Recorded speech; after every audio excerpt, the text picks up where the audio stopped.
Hello and welcome to having a look at the Moodle website. We're going to have a look at the quiz results. So I'm just going to click on quizzes and look to the full 30 question quiz on Steam that was given out to the students. As you can see, there were 24 attempts. So click on that. And if I click on results, we can get an overview in relation to the quiz.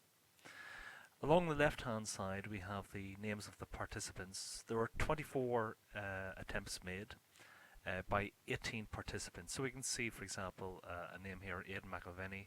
He attempted it on one occasion and then on a second occasion. So once on the 13th of November and the second time on the 18th of November. Whereas Noel McGivern here only completed or attempted the quiz on one occasion on the 16th of November. So out of a class of 32 who were requested to do the quiz, 18 attempted the quiz.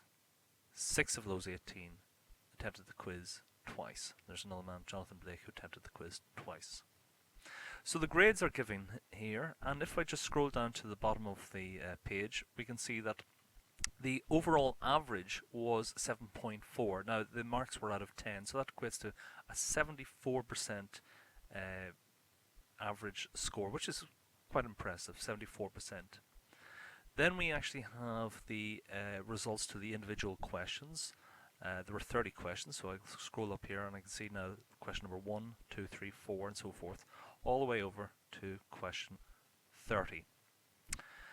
Now this is just a brief screencast giving an overview in relation to the results. One of the things I would like to actually point out, there were 2 questions in particular, question 11 and question 14. If I just click on question 11 here, here's one of the responses for question 11. Question 11, you notice states state 2 reasons why it is good practice to return condensate to the hot well. So the question is state 2 reasons. One of the discoveries made in relation to the quizzes was that if you ask for to name 2 items, you have to give quite an incredible range of model answers. In this particular case here, the answer given by the student was collect, heat and save water. Now the model answer was heated and treated water, but there are many variations of possible answers given in relation to it. And this is one of the issues that I did find, that really on short answer questions you have to be much more specific in relation to how you phrase a question. I'll go to question 14, which also gave a little bit of problem. I'll click on question 14 here. This is just to illustrate what can happen. Name 2 types of non-storage type heat exchanger shown. So there's 2 pictures of heat exchangers. One's a plate heat exchanger on the right hand side, and on the left hand side a low storage water clarifier, or what's known as a shell and tube. And the answer that was given by the student in this case was shell and tube type heat exchanger. Now he's marked as incorrect, but the model answer would be shell and tube and plate heat exchanger, or that would be an example of the model answers. Now again, here's a classic case of where the student actually had the correct answer but wasn't actually awarded the correct answer, again because the question wasn't specific enough.